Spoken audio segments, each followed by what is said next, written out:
Hello YouTube, how's it going? This is the crossover and I'm back with another video. I apologize for my voice in advance as I've been dealing with a pretty bad cold the past week, so please bear with me. But in today's video, I'm going to be giving my season predictions for the upcoming NBA season. As of the recording of this video, the NBA season starts in less than 24 hours, so I wanted to get out, my opinions on who I believe will win all of the statistical awards. So that would be MVP, Rookie of the Year, Sixth Man of the Year, Coach of the Year, and Most Improved Player of the Year. I'm going to be giving my three players who I believe will be in the conversation for being a finalist for that said award, and then who I believe will win the award, and obviously the same thing with the coaches. So this is going to be a fun video. Look back at it at the end of the year, see what I got wrong, see what I got right. So without any further delay, let's get straight into the video. First up, we do have the Coach of the Year award, and the three candidates that I believe have the best shot to win it are Steve Kerr, Rick Carlisle, and Michael Malone. First up, at number 3, I do have Steve Kerr, as I believe it's going to be a perfect storm in Golden State for him this upcoming season. As I expect them to have a bounce back season compared to the previous two seasons where Golden State has been in the gutter of the NBA, at the basement. But however, taking a look at this Golden State roster, this previous season they saw a lot of turnout, as it was a lot of players that didn't necessarily fit their scheme, right? You guys like Kelly Oubre and very raw players such as Juan Toscano Anderson, very raw athletic players, but not necessarily the best shooters or not necessarily the highest IQ of players. And they also had to develop a rookie in James Wiseman, who was not a plus to their team, right? When James Wiseman was off the floor, Golden State was much better. But year 2 in the system for a lot of these guys, and I'm expecting them to get better. I'm saying guys like Juan Toscano Anderson, a guy like Jordan Poole, who I believe is going to step up big time for this Golden State Warriors team, who I will talk more about him later. And you have rookies who I am expecting to have a big impact. A guy like Moses Moody, who I believe is going to have a big role for this Golden State Warriors team as the season goes along as a 3-and-D wing. A guy who I have valued as a top 10 pick, and then another guy in Jonathan Kuminga, who Steve Kerr has already come out and said that he's going to ease in his role. Right in the beginning, he's going to be much more of a role man, of a screen setter. Right, he's going to ease in his ball handling duties, which I believe is the best path for Jonathan Kuminga. Right, just don't just throw him out there from day one. And then also James Wiseman. Right, you have to keep in mind that James Wiseman is coming back from a meniscus tear from the previous season. However, when he is on the court, I do expect him to be eased in as well. But as the season goes along, I expect him to step up, as again, it is his second year in the system. And you also have to keep in mind that Klay Thompson is coming back as well. And while I'm certainly not expecting Klay Thompson to be anything like his old self, as he is coming off of an ACL and an Achilles tear, I guarantee he's not going to be nowhere near the same player that he used to be. At least athletically wise, and probably on the defensive end as well. But offensively, I believe his shot gravity is still going to be there. You pair that with Steph Curry, who I'll talk about Steph Curry in another category. But you pair that with Steph Curry again, and now you're opening up avenues for guys like Jordan Poole, for Draymond Green, for James Wiseman, for Andrew Wiggins. Even Jonathan Kuminga, maybe Moses Moody, again, right? So again, I'm expecting this Golden State Warriors team to be much better than it was last year. I believe they're going to be in playoff contention. I expect them to be, at the very least in the play-in tournament.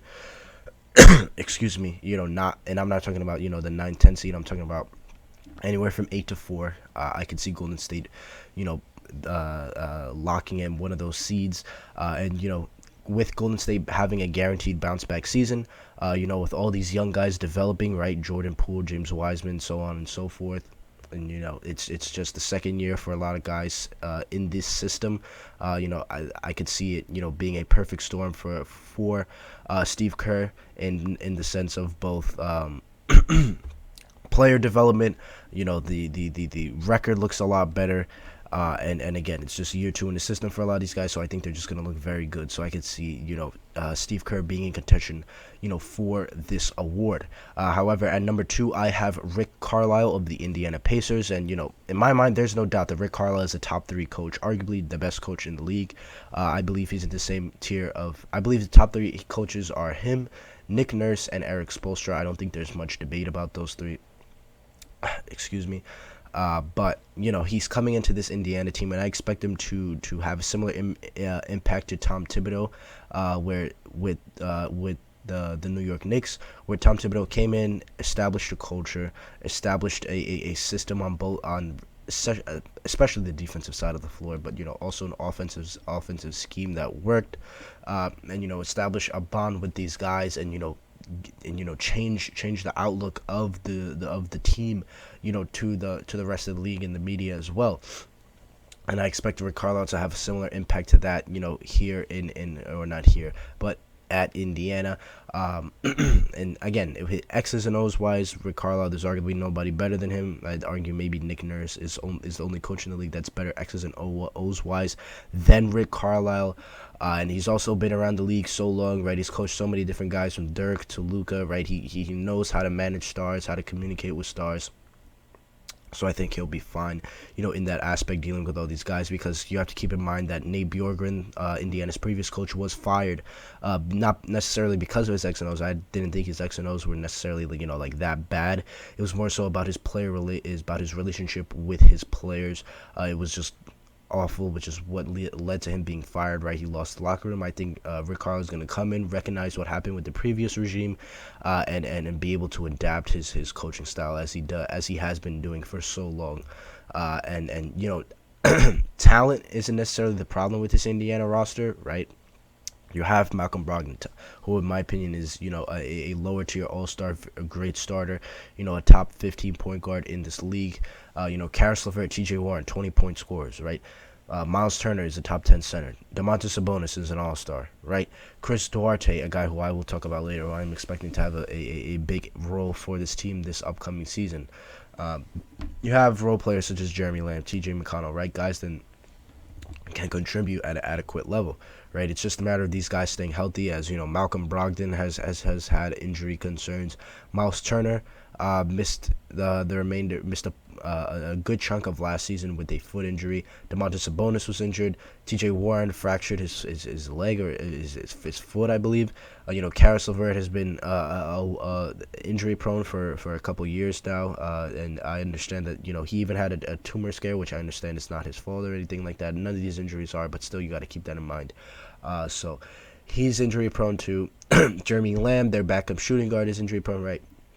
All these guys are injury prone on this Indiana roster, or at least have injury concerns. So, the one thing about Rick Carlisle winning this award is just, health. And I believe he'll have the media on his side too, in terms of narratives, right? He left Luka, right? Luka kind of, kicked him out of Dallas, and he comes to Indiana and revitalizes this meddling franchise for a couple years. So I believe he'll have the narratives. He has the talent on the roster to get it done. He's that good of a coach to get it done, to win this award. I believe Indiana will have a better record than they did have last year.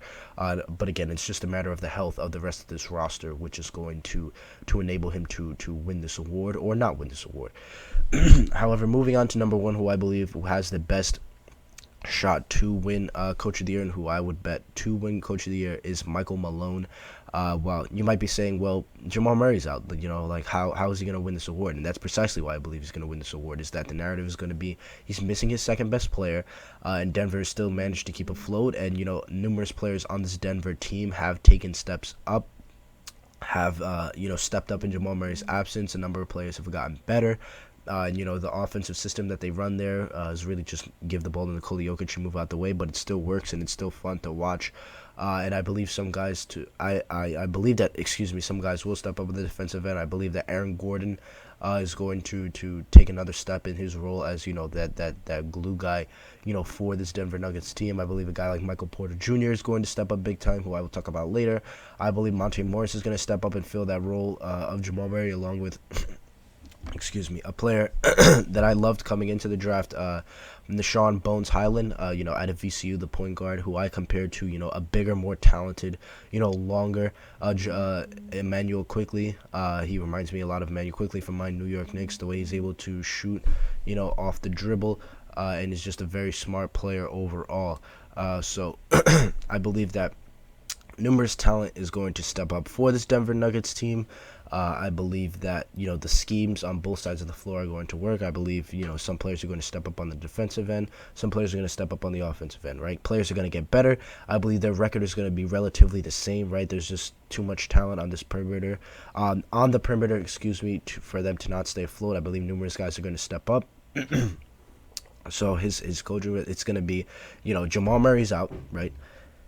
Players got much better and filled that role, and maybe some players are going to eclipse him, right? Michael Porter Jr., who I'll talk about later, but still, players are going to eclipse, arguably, produce better than Jamal Murray when he's on the floor, right? I believe that. That combined with the scheme and just players getting better overall, Monte Morris and Bones Highland filling that gap that Jamal Murray left, and as well as a guy like Michael Porter Jr. ascending into true, becoming a perennial All-Star, I believe is on the table for this Denver Nuggets team. And Nikola Jokic being Nikola Jokic, and I would definitely bet that Michael Malone is the favorite to win Coach of the Year, again due to the narratives, players stepping up, and their record staying relatively the same. So again, I believe Michael Malone will win Coach of the Year. Moving on, we have the sixth man of the year. And the three candidates that I believe will be in contention for this award are Buddy Hield of the Sacramento Kings, Lonnie Walker of the San Antonio Spurs, and Tyler Hero of the Miami Heat. First up at number 3, we have Buddy Hield. He is the de facto third guard in Sacramento now, due to the emergence of Tyrese Halliburton. And Buddy Hield is one of the best gunslingers from behind the arc in the NBA. Right, he can light it up from behind the arc. He had a down year last year, but it's not necessarily a huge concern for me. I think he just didn't want to be there, and it seems like Sacramento the whole team just doesn't really rally around Luke Walton. Excuse me. So I don't really blame Buddy Hield for that. I think in any other situation he would look like Buddy Hield of 2 years ago, where he was just lighting it up from behind the arc, which I expect him to continue to do as he is the de facto third guard. Right. I just don't see him starting over Tyrese Halliburton. I do think Tyrese Halliburton is slightly overrated. Excuse me. But he's still a very talented guard, and I think he's a great fit next to De'Aaron Fox, as he takes up much more of the playmaking and shooting opportunities next to De'Aaron Fox, while De'Aaron Fox could just worry about slashing and getting to the paint. And while De'Aaron Fox is still a good playmaker, I think Tyrese Halliburton is just better, and he's a better shooter than Fox. So they're much more of a seamless fit than Hield and De'Aaron Fox. Not that Hield and Fox are a bad fit. They're actually they're a very good fit. It's just that Tyrese Halliburton can just do more to take the load off of Buddy Hield. So some people say that Buddy Hield is going to start and Tyrese Halliburton is going to be the sixth man, but I just don't see that being the case. And I see Buddy Hield coming off the bench, being that third guard, and just lighting it up off the bench, being the first not only guard but guy off the bench, as I do have him, the sixth man. But still, I think he's gonna come in. He's gonna average, anywhere from 17 to 18, maybe 19, 20 points per game, depending on how hot he is this year. And I think he's gonna put up the stats of a sixth man, and it's not gonna be a situation where Lou Williams for the past couple years, in his Clipper days, where Doc just played him off the bench despite him being better than their shooting guard, right? It's like Buddy Hield is the actual third guard on this team, and I think he's still going to put up the stats, worthy of this award. And I expect Sacramento to take, a slight leap, not being, the 14, 13 seed, but, maybe instead being, the second seed. The 10th seed, the 9th seed being in the play-in tournament. I could see that being, an outcome for the Sacramento Kings team. So if that happens, and as well as Buddy Hield putting up his usual stats, There's no reason I don't see him being in competition, being in contention for this award. Moving on to number 2, I have Lonnie Walker, the San Antonio Spurs, and this one is kind of coming out of left field. But I'm a huge Lonnie Walker fan. I've been a fan of him since he came out in the 2018 draft. Right, he went to the University of Miami, was a stud there. He's just a real athletic freak. I really just love watching Lonnie Walker. He was pretty solid last year for San Antonio, but due to the departure of DeMar DeRozan, I think there's going to be an obvious void in San Antonio in terms of scoring production and really just offensive production in terms of somebody's gonna have to step up and be the number one for this San Antonio team. And while I don't necessarily see that being Lonnie, I think he does have the talent to do that, but I don't necessarily think he's going to get all the opportunity to be that number one guy in San Antonio. And he is, just like Buddy Hield, he is the de facto third guard until proven otherwise in San Antonio, right? He's just not better than Derek White or DeJounte Murray until we see it this upcoming season. Do I believe he can be better than both of them? Yes, I think he has a higher ceiling than both of them at this point in both of their careers. However, is he better than them right now? No, absolutely not, especially after the season that both of those guys had. So again, Lonnie Walker, I expect him again. He's not going to get that number one scoring opportunity, but I believe that number one scoring opportunity, the void that DeMar DeRozan left, is going to be filled by numerous guys, and I think Lonnie Walker is going to get a nice chunk of that scoring left by DeMar DeRozan again. So I believe he's going to put up the stats. I believe he could average anywhere from 16 to 17, 18 points per game, come off the bench for this San Antonio team, and they produce and they win more games than everybody's expecting them to. Again, this San Antonio team is going to be rough in terms of scoring, but I think they're going to be one of the best defensive units in the league, especially again with the departure of DeMar DeRozan, with him being one of the worst defenders in this league. So again, the offensive void left by DeMar DeRozan is going to need to be filled, and while I don't think Lonnie Walker is going to get all of it, I think he's going to get a good share as his talent demands, and I could definitely see him putting up 6th man of the year worthy numbers for the San Antonio team, and I would be betting on it. Right, maybe this is just me favoring a guy that I really like, but still, I'm betting on Lonnie Walker having a much better season this year and being a 6th man of the year candidate. And number 1, who I think it's this player's award to lose, is Tyler Hero of the Miami Heat. And the only reason Tyler Hero is in contention for this award is just because I believe he's going to be the 6th man for this Heat team, because, Kyle Lowry at the 1, Duncan at the 3, at the 2, Jimmy at the 3, PJ Tucker at the 4, and Bam at the 5, right? I don't see Tyler Hero starting. I believe that Eric Spoelstra will continue to bring him off the bench as he did his first 2 years in the league, right? Be their main scorer off the bench.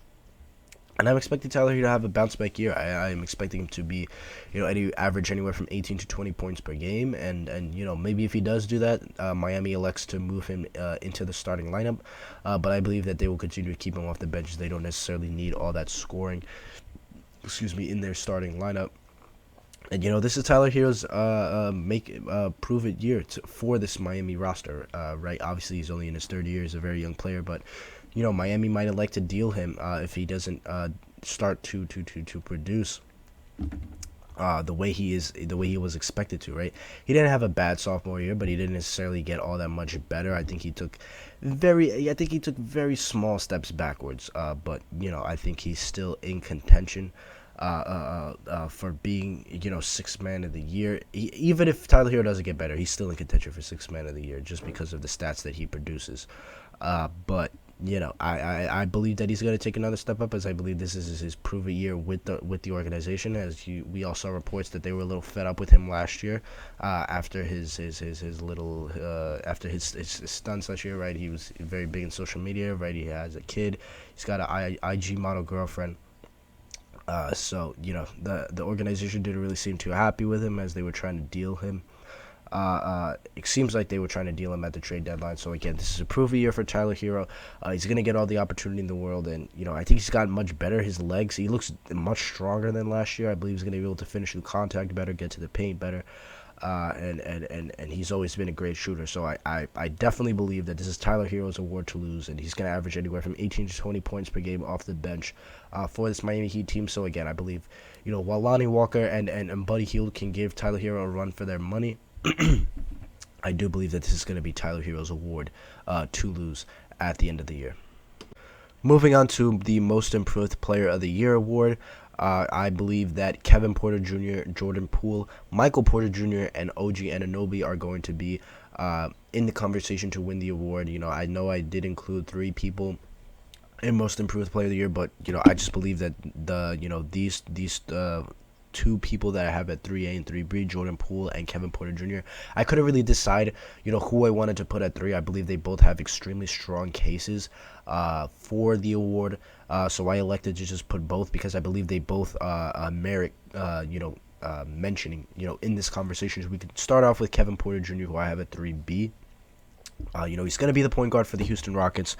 Was a guy who, coming out of high school, was an extremely talented player, right? His high school mixtape is absolutely incredible, right? He was believed to be, a top 5, top 6, at the very least top 10 pick, in the 2019 class, but due to, off-court concerns and as well as, slight inconsistencies, on the court, for Washington, he fell in the draft to 30 for Cleveland, where he had extreme off-court issues, and the team elected to trade him to Houston for, I believe a top 55 protected pick. So take of that what you will for Cleveland. That just shows you the level of ineptitude that franchise has, and Houston really turned him around, right? Apparently they helped. They're helping him deal with his off-court issues, as he stated that Houston has helped save his life, really. And he played in the G League at the beginning of the year, and while Houston picked up with their tank job, they brought him up, and he looked like a star. He looked like a star as a shooting guard, right? He is a very talented passer. It's just a matter of him, making that decision to pass. And now they drafted, Jalen Green, who is their shooting guard, who is expected to take up, strictly scoring duties on the offensive side of the floor. And Kevin Porter Jr. is expected to come in and be the point guard for this team. And I'm not sure how that's going to work. I feel like Houston is going to end up having to decide between either Jalen Green or Kevin Porter Jr. at some point in time, just because I just don't know. But at the same time, we've never really seen, a young duo as athletic and talented as Kevin Porter Jr. and Jalen Green. So I don't know what to expect. I really don't know what to expect of this Houston team. But it's just, I think Kevin Porter Jr.'s, obviously his stats are going to improve, big time. I could see him being a 20-point per game scorer, averaging 6-7 assists per game. I don't think his assist totals are going to be as good as some people might think, just because he's so new to the position and he's never really played it before. And while he has the playmaking instincts and the vision, it's going to take time for him to grow as an NBA point guard, right? Completely switch positions. That's like in football, taking somebody from left guard and throwing them at right tackle, right? You're going to have to learn completely new techniques, completely new everything, and you're going to struggle at first, right? And it's the same way with Kevin Porter Jr. It's not like he's going from shooting guard to a small forward, right? He's going to be the point guard of this offense, and I think it's going to be some chemistry issues with him and Jalen Green at first, right?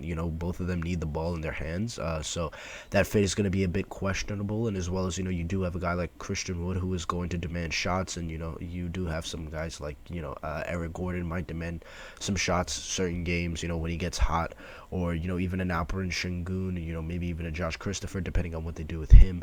But Kevin Porter Jr. I can definitely see the avenue for him winning this award. It's just, I just have a lot of questions. Again, to sum it up, his assist totals I don't think are going to be there. His chemistry, with Jalen Green, and as well as you have other guys who you have a lot of mouths to feed on this Houston Rockets team, and that's a concern for him in terms of him winning this award. And again, the assist totals, him learning a whole new position, and just the off-court situation. It's like, even if you did solve it, it's like, I need to see, at the very least, a full season of no off-court issues, just because, it's just been so severe. Like, I believe he was talking about ending his life at one point, and it's like, I like let's slow down on the Kevin Porter Jr. star talk. Let's see him, fully, put his demons behind him, right? Let's see him fully. Let's see how he adapts to being a point guard, right? How he gels with Jalen Green and Christian Wood and all the other players on the Houston Rockets team. There's just so many mouths to feed that. I believe he'll be I could definitely see him being a finalist for this award, as I do have him at 3B. But in terms of fully winning the award, I think there are just other candidates that are better. Moving on to 3A, who I believe is a strong contender for this award, is Jordan Poole of the Golden State Warriors. I mentioned him earlier when I was talking about Steve Kerr winning Coach of the Year. Jordan Poole is a guy who they've been bringing along slowly. Who they have described as a gym rat, right? Everything you hear about Jordan Poole is that he's just been a gym rat, always working out with Steph Curry, asking him questions, picking his brain, which is amazing. You love to see success stories like that in the NBA, and for the whole offseason, really, all you've heard is that this is the Jordan Poole coming out party, and that that's all you've heard from Golden State, that he's going to be a major part of their offense this year. I expect him to start and really be the second option next to Steph Curry, as there's really nobody else on this team that is for certain until Klay Thompson gets back. So Jordan Poole is going to be the second option for Golden State. He's going to play alongside Steph Curry, and again, the gravity that Steph Curry creates, and we're not even talking about with Klay Thompson on the team yet. With both Klay Thompson and Steph Curry, Jordan Poole is going to get all the opportunities in the world to score. Without Klay Thompson, he's still going to get all the opportunities to score, just because that's how good Steph Curry is, right? All the defense is going to be worried about Steph Curry, and Jordan Poole is just going to get his opportunities to create. And boy, does Jordan Poole have a bag. There isn't one move that Jordan Poole can't pull out of his bag, right? He's such a talented player with the ball in his hands. His ability to create his own shot off the dribble is what I believe will catapult him into this conversation. I expect him to be, at the very least, he's averaging at the very least 18 to 20 points per game, minimum this year. I believe high-end outcome is probably 22, 23 points per game, somewhere from like 2 to 3 assists and maybe 3-4 rebounds. But I expect that scoring to take that next leap, and I expect that to catapult Jordan Poole into stardom, as he cements himself as the co-star next to Steph Curry. And these next two guys that I have ahead of him, it's not necessarily that I think they're going to take as large of a jump. It's just the jump, or because you can make an argument. For me, the thing is that you can make an argument that Jordan Poole is, well, he's definitely going to improve. He's definitely improved, don't get me wrong. It's just that I could see Jordan Poole, I could see the argument against Jordan Poole just being that it's more so opportunity, rather than him actually getting better. But he's still going to get much better, and I think the other two guys ahead of him are just going to take even larger leaps into higher stratospheres of player than Jordan Poole. So moving on to number 2, I have Michael Porter Jr. Right, again, I talked about him with Michael Malone. Michael Porter Jr. is a special talent in this league, right? We've all been saying that. We've all been like, well, he's a budding star in this league. Once he gets his feet under him and he gets the ample opportunity, he's gonna take off. And we've all been. I've heard some chatter that he should Denver should elect to trade him, because he's not going to be able to reach his full ceiling on this team with Jamal Murray and and Nikola Jokic. And now Jamal Murray is not there, so the ball's in Michael Porter Jr.'s hands, right? He's arguably the best off-ball scorer in the league. I would definitely put him in that conversation, just how efficient he is in terms of, catch-and-shoot opportunities, that two-man game with Nikola Jokic. He's just a flamethrower. He's such a skilled and talented player at 6'10". And with the ball in his hands, we've seen at the high school level that he can do a lot of things with the ball in his hands, especially score off the dribble. And he showed some flashes of that at the NBA level. And I expect it to take a large jump this upcoming season. And I expect him to get faster as he gets more removed, from the back injury, from all the back injuries, really, all the injuries that he's had. As he's going to get faster, stronger, so I expect him to get slightly better on the defensive end. He's been very bad on the defensive end at times the past 2 years, so I expect that to get better as his career goes on, right? Get smarter, get more integrated, with the NBA, with how things work in the NBA. and just his ability to score off the dribble, and just the ample opportunity. And you might say, well, you just said that's the argument against Jordan Poole, but it's just Michael Porter Jr. is just such a talented player that his totals are gonna go from 18 points to like 27 points per game, and it's just when he's just gonna take that large of a jump this season to the point where it's just like the opportunity argument is just going to be thrown out the window, just because if a guy's going to go from 18 points to like 27 points per game, like 8 rebounds and like 2 assists, it's like what are we doing here? Like how am I not going to argue that he's not a most improved candidate, right? And I think while 27 points might seem like too much, Michael Porter Jr. is that good of a player. Where he could be a 30-point per game scorer at some point in his career. So I believe that he's going to take that jump, right? Maybe 26, 25, 27 points per game this upcoming season, be that de facto second option next to Nikola Jokic. And I have one more guy ahead of him who, it was really like, splitting hairs with him and the guy at number 1. And at number 1, I have OG Anunoby, the small forward for the Toronto Raptors. And, with Kyle Lowry being gone and Pascal Siakam going to miss the beginning of the season, this is OG's team, and he took a significant leap his previous season, right? Last year, he took a big leap as more so as an off-ball scorer, right? He got better as an on-ball scorer, but not necessarily at the level that you would like him to, and I believe he's going to take that full jump into stardom this next season, right? He's always been, in my opinion, he's arguably the best on-ball defender in the league. He can guard multiple positions. The defensive argument is going to be there, and I expect him to, continue to develop on that side of the floor, right? Develop as a help defender. So I believe, again, he's going to continue to develop on the defensive side of the floor. He's already elite at. And then the offensive side of the floor, I think the ball creation skills is there, right? I believe the touch is there, the shooting is there. It's just a matter of putting it all together, which I believe he's going to be able to do this upcoming season. And you also have to keep in mind that there's just going to be such a void in scoring, right? Toronto's 2 best players are going to, right? They lost Kyle Lowry, who was their best player, and then Pascal Siakam is not going to be there, right? Their second best player. So OG Anunoby is going to get all the opportunity to step up. I believe he has all the talent. He's got the size. He's got all the physical tangibles. He's got the skill. He's got the touch. He's got the shot. It's just a matter of him putting it all together and taking that next step. I believe he can average anywhere from 22, 23, 24 points per game, and I believe he's going to take a leap as a help defender. And me personally, I believe that he will win the award. I could definitely see Michael Porter Jr. running away with the award. But it's splitting hairs. And me personally, I would believe that OG Anunoby would win the award. But again, you could convince me that any of these guys on this list, really outside of Kevin Porter Jr., I believe is much more of an outsider compared to the other 3. But again, you could convince me that any of those 3 guys are gonna win the award. But me personally, I would bet on OG, even though it's extremely close with Michael Porter Jr.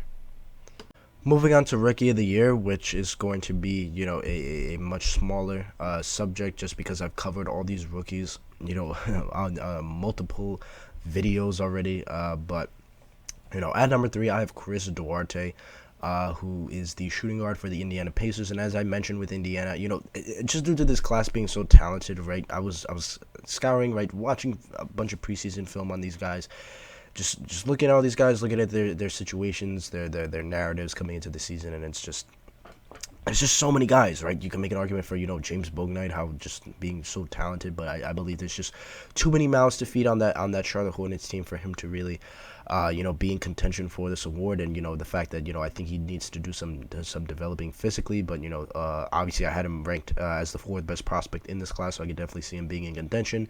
Evan Mobley just looks so special. So special. Real quick, I know this isn't about the award, but Evan Mobley, a lot of people were trying to tell me that Jalen Green was going to be better than Evan Mobley, and I think Jalen Green is going to be better, probably this season. But it's just the kind of player that they're both going to be, right? Evan Mobley looks like a big that's going to be able to switch 1 through 5, protect the rim efficiently, right? Not get into foul trouble. He's going to be able to shoot on the offensive end, right? Be a dominant rim roller, be an offensive hub. He's going to be a setter that's going to be able to run pick and rolls, right? And that level of player is just incredible. There's nobody like that in the NBA right now. And while Jalen Green is going to be a great player, in the mold of a player of Zach LaVine, right? It's just Evan Mobley when he reaches his ceiling, especially when he puts on weight, is just going to be such a dominant player, such a unique player, truly a unicorn in this league, right? There's not going to be anybody like him. And that level of player I think is just much more impactful than a Zach LaVine level of player. So that's a side topic. I'll make a separate video about that when the time comes. But I could definitely see Evan Mobley putting up the stats as the year goes along, in the assists, in the blocks, the steals, the points, the rebounds, for him to be in contention for this award. I could see, maybe some other guys like, maybe a Jeremiah Robinson Earl, right? Maybe a Josh Giddey being in contention for this award. And, Jeremiah Robinson Earl isn't a popular name, but, he is a rookie who I expect to come in and have a day one impact. But I elected to go Chris Duarte, right? Finally, we get to Chris Duarte. I believe that Chris Duarte is, similar to what I said previously. Well, not what I said, similarly, what I did say with in regards to Rick Carlisle.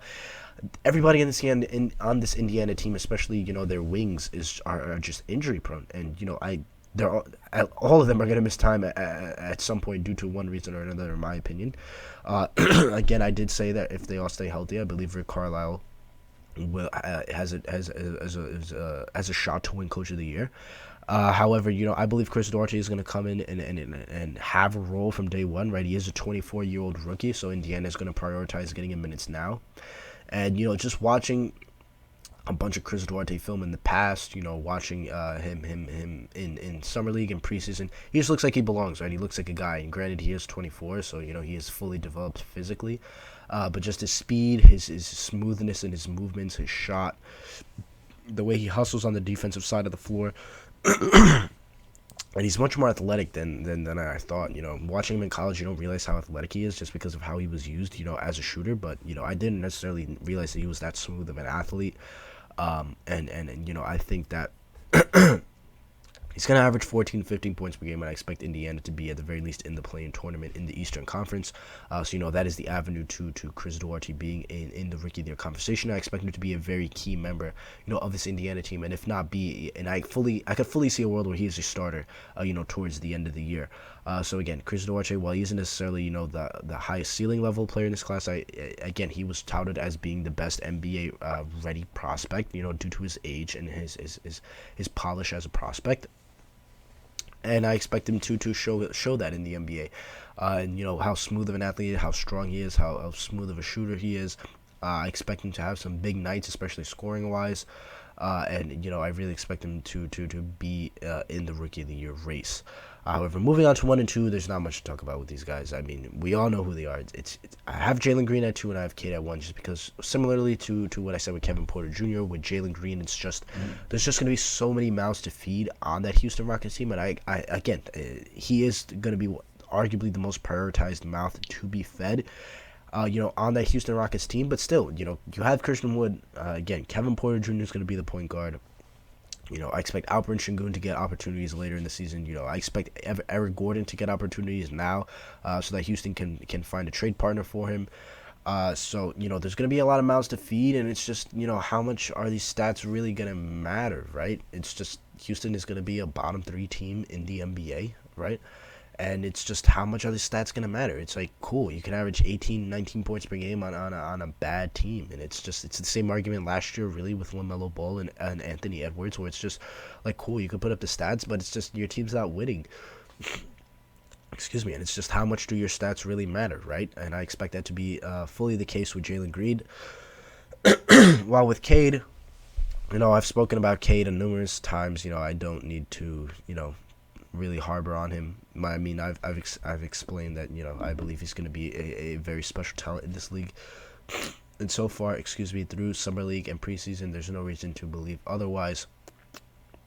And I think he's just going to in a much better situation to improve now, right?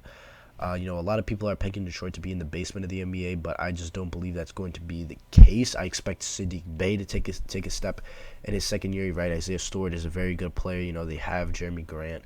Hopefully Killian Hayes isn't as bad as he looked in Summer League. He looked god-awful. And there's a lot of talent on this Pistons team, and I think, all they need is somebody to run the offense, and I think Cade is going to be able to come in and do that. He's going to make Sadiq Bey better. I think he's going to make Jeremy Grant better. I think he's going to make Isaiah Stewart better. I think he's going to make Killian better. So, that's my argument for Cade being number one. I don't think he's going to put up better counting stats than Jalen Green, especially not in the points department compared to Jalen Green, but still, I think he's going to put up enough stats to the point where he is going to be, in the conversation with Jalen Green. Excuse me, and his impact on his team winning games, I think, is just going to be a lot better. Now, is he going to have his team, in the play-in tournament like what LaMelo Ball did? No, I don't think so. Just because Charlotte just had more talent than this Detroit team, but I think Cade is going to be able to get more out of the talent that he does have. Considering the fact that they're not as talented of a roster as a Charlotte with LaMelo Ball, but they do have a lot of intriguing young guys on that team, and I fully expect Cade to make all those guys better, and that's the only reason why I have Cade over Jalen Green, is just because I think Jalen Green is going to put up the stats, but it's just going to be like, how much are you contributing to winning really? And while Cade is going to put up like 15, maybe 6 and 5 rebounds, 6 assists, but he's going to obviously make guys like Sadiq Bey and Jeremy Grant and Isaiah Stewart better. So again, I have Chris Duarte at 3 just because, I think he's going to get the opportunity, and I think he's just that good of a player, right? I think he's the most NBA-ready prospect in the class. And then Jalen Green and Cade Cunningham, obviously 1 and 2, but, I think Cade is just going to have more of an impact on winning, so I believe Cade Cunningham, will come out with the award. Moving on to Defensive Player of the Year, which I believe will be a pretty quick list to talk about. At number 3, I have Anthony Davis. Number 2, I have Joel Embiid, and my front runner to win the award is Rudy Gobert. We can start off with Anthony Davis. Obviously, he's one of the best, arguably the best defender in the league, in my opinion. I'd put him right there in the conversation with, the Rudy Goberts of the world, maybe the Joel Embiids of the world, and so on and so forth. But the reason why I have Anthony Davis in contention for this award is just because, he's due for one. He I don't understand why he hasn't won one in the past. I believe he's played at that caliber of level. Luck just hasn't swung his way, and due to all the injuries that he has faced, especially last year, I could definitely see him not winning the award, as LA will prioritize his health. But if LA does want to maintain their status as one of the best defenses in the league, excuse me, Anthony Davis is going to have to play at Defensive Player of the Year level. I'm expecting Braun to take a step back this upcoming season, especially with effort, with playing time, with everything. I expect his little management to be better, as he is. Father time is going to catch him eventually, so I expect him to continue to try to avoid that. And just with the players that left, right? Alex Caruso, borderline all defensive player. KCP, borderline all defensive, not borderline. I think Alex Caruso was slightly better of a perimeter defender than KCP. KCP is still a very valuable perimeter player. While Kyle Kuzma wasn't necessarily a positive, he was still a big body that LA could throw around in different positions. Excuse me, and the talent that they replaced them with, Russell Westbrook, horrible defender. Malik Monk, not a good defender. Kendrick Nunn, not a good defender. Carmelo Anthony, not a good defender, right? These are guys that some of them, Carmelo Anthony can barely move at this point in his career. Russell Westbrook is just awful on the defense side of the floor. So is Malik Monk and Kendrick Nunn. These are all guys that are going to get heavy rotation minutes. Excuse me. So again, if LA wants to retain their status as one of the top tier defensive teams in the league, it's going to be all on Anthony Davis. And while I understand it's a lot to ask of him, especially with his body being as fragile as it is at this point in his career, it seems like he's just a walking boot. I do feel bad for him, and I would, obviously, as LA's franchise, would rather have a championship than Anthony Davis win a Defensive Player of the Year. But I believe he is that talented to carry this defense, especially if he gets some help from Braun from time to time when Braun does play. But again, if LA is going to be a top 3 defense again, it's going to rest on the shoulders of Anthony Davis, and he's going to have to carry this team there, which I believe he does have the talent to do. It's just going to be much more of an uphill battle to win the award than the other 2 guys that I have ahead of him. And at number 2, I have Joel Embiid. Joel Embiid is just one of the best defenders in the league. I believe he's one of the 5 best defenders in the league. Just his presence as a rim protector enables guys like Ben Simmons and Matisse Thybulle to do what they do. He's one of the most impactful defenders in the league.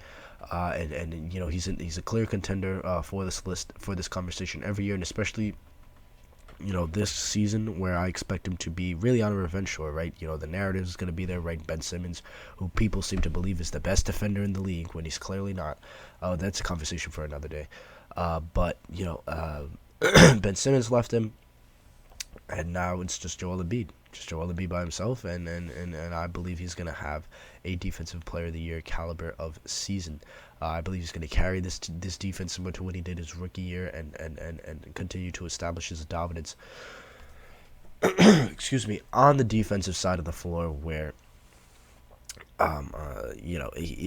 really with him winning this award, it's his to win, really, in my opinion, except for the fact that, again, his health, right? Joel Embiid has never been able to stay healthy, and I'm not sure if that will continue this season, but, if Philly wants to maintain a higher seed as well as, have success, essentially, they're going to need Joel Embiid on the floor, especially with Ben Simmons looking like he's not going to play. So, again, in my opinion, it's Joel Embiid's award to lose simply because of voter fatigue for Rudy Gobert, who we will talk about in a second. But, Joel Embiid he's never been able to stay healthy. But if he does stay healthy for a full season, then it's his award to lose. And then, obviously, at number one, we have Rudy Gobert. How can he not be the favorite to win the award? He's the best defender in the league. He's a generational rim protector. Rudy Gobert is a walking top 3 defense by himself, right? The statistics are going to be there. The impact is going to be there. Utah hasn't done much of anything to improve their defense. Maybe add Rudy Gay, but Rudy Gay is not necessarily a good defender as more as he is just, a big body, versatile player that could guard, 3s and 4s, really 4s at this point. So, again, I'm talking myself out of, Rudy Gay being a positive impact addition on the defensive side of the floor for this Utah team. So really, it's just the Rudy Gobert show again. And, as good as Joel Embiid, defensive season Joel Embiid might have, or Anthony Davis, it's just Rudy Gobert is just going to have to Anthony Davis, in order for Anthony Davis to win the award, he's going to have to essentially be Rudy Gobert. And Rudy Gobert is just going to keep being Rudy Gobert, and he's not going to have the injury concerns of the other two guys. So, while I fully expect Joel Embiid to have a dominant defensive season, it's just the matter of games that he's going to play. And the same thing with Anthony Davis. Anthony Davis just has an uphill battle in terms of worst defensive personnel, and I think that LA as a team is just going to take a major step back defensively. So really, this is Rudy Gobert's award to lose.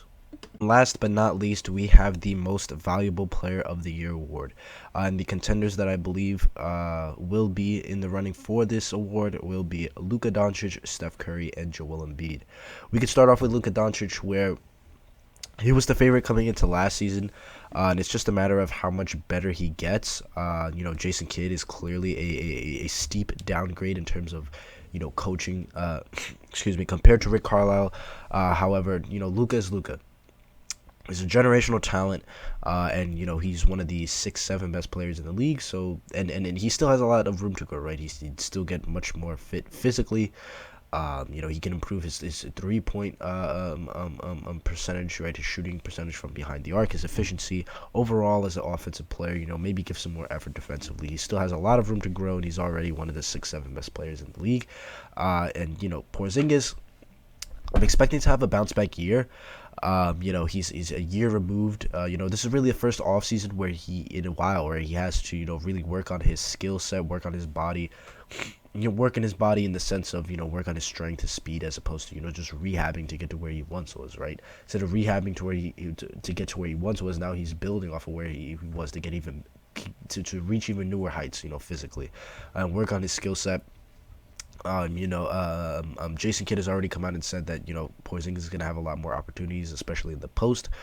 So that should be interesting to look out for. But it's just not a lot of, talent, outside of those two guys on this roster, right? You do have guys like Tim Hardaway Jr., right, Jalen Brunson, but it's just, not enough star power for, I think Dallas to really be in contention, true title contention in the West. Again, Luka might just be that good to the point where he carries them, which is the narrative for him winning the MVP.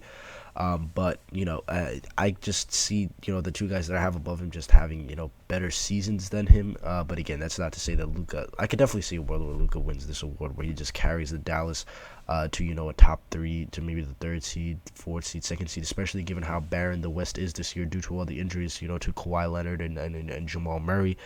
I could definitely see Luka carrying this Dallas Mavericks team, and that would be the argument. It's just that I believe I believe that the other two guys are much more of a sure thing, in terms of winning this award.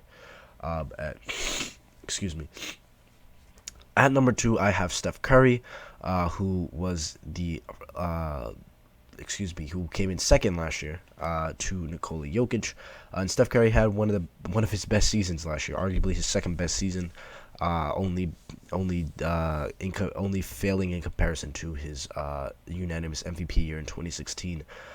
Steph Curry, and again, given what I said with Jordan Poole and Steve Kerr, it's just that his situation is just going to be so much better, and he's just going to actually be on a winning roster to the point where there is going to be no excuse to give him the award. I think he was a better player than Nikola Jokic last year. That's just my opinion.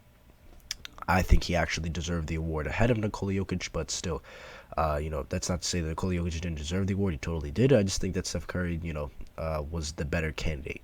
But and the only thing really holding him back was his team's success, and now it's there's no excuse. There's no excuse, right? The team's gonna finish with a much higher seed, right? I expect them to not finish in the play-in tournament. I expect them to be, anywhere from fourth to third to maybe potentially even second. Who knows? And he's gonna lead this team, behind guys like Jordan Poole, Klay Thompson, so on and so forth. Steph Curry is definitely going to be. I think he's going to be right there in the mix for MVP, and as you guys can tell, I have him at second, and I think he's just going to carry this Golden State Warriors team to heights that they haven't seen the past 2 years, and really the only excuse for Steph Curry not winning the MVP last year is just due to his team success, and now that's just not going to be an excuse to not give him the award this year. So there's no reason for Steph Curry to not be an MVP favorite coming into the year. However, my number one is Joel Embiid for similar reasons that I stated with his Defensive Player of the Year argument. Ben Simmons, the narrative is going to be there. Ben Simmons just quitting on the team, and really it's just going to be Joel Embiid by himself, and it's just going to be the Joel Embiid show. And I think Joel Embiid is still good enough of a player to carry this Philly team to a top 3 seed in the Eastern Conference, especially when you take into consideration that Brooklyn, Kevin Durant might miss some time, due to injury. Maybe even James Harden. Kyrie's not going to be there. We don't know what's going to go on with him. The Miami Heat are going to take some time to inclimate, Kyle Lowry, and PJ Tucker into their team, and they're it's a very old team that Miami has assembled. So, those guys are going to need rest from time to time as well. So there's a clear path for Philly, finishing as a top 3 seed. And I believe that if Joel Embiid stays healthy and stays in shape and is fully committed, then there's no reason that he doesn't win MVP. I think he's an MVP caliber player. He has been for the past couple of years. I fully expected to be in contention to win this award, and he would be my pick, especially especially since he does have the best narrative to win MVP. I think he's going to put up the stats, and I think if he carries Philly to a top 3 seed, then what's the excuse, especially if he's in contention for the Defensive Player of the Year. I really don't think there's going to be an argument for Joel Embiid to not win the award. The only argument I could see is if he misses some games due to injury concerns, which he's never been able to stay healthy. But still, if he's able to stay healthy and carry this Philly team, then I believe Joel Embiid is the MVP without a doubt, due to narratives, stats, team success, due to solely him. So again, I'm sorry. Excuse me. I'm sorry, you guys, with this cold. But again, Joel Embiid stays healthy, he wins MVP without a doubt. And I think Steph Curry is a close second, and I think Luka can be in the conversation depending on how Dallas does. And I think other guys won't be in it due to voter fatigue, like Giannis or KD. But still, I believe Joel Embiid is his award to win as long as he stays healthy. And that's the end of the video, guys. Thank you so much for watching. It's been such a long off season, and I appreciate all the support through the long winter, right through the long off season. So again, I appreciate all the support that you guys have shown. I'm really proud of the success that this channel has had so far in the little time on YouTube that I have been around. Only a couple months. So again, I appreciate all of you guys for watching, for following the channel, for liking all my videos. It really means a lot, and I hope you guys enjoyed the video. Enjoying my predictions. Again, these are just predictions. These are going to be fun to come back and look at the end of the year. Hopefully I got some things wrong, but some things right, but probably I didn't get, most likely I didn't. I'm not going to get any of these right, as we all are, right? But again, thank you so much for watching, guys. I'm gonna have a lot more in-season content coming your way. I really wanted to focus on draft stuff, and I have one more draft video planned, but outside of that, it's just gonna be a lot of in-season NBA talk. So without any further delay, that's the end of the video, guys. Thank you so much for watching. Have a blessed day and take care. Peace.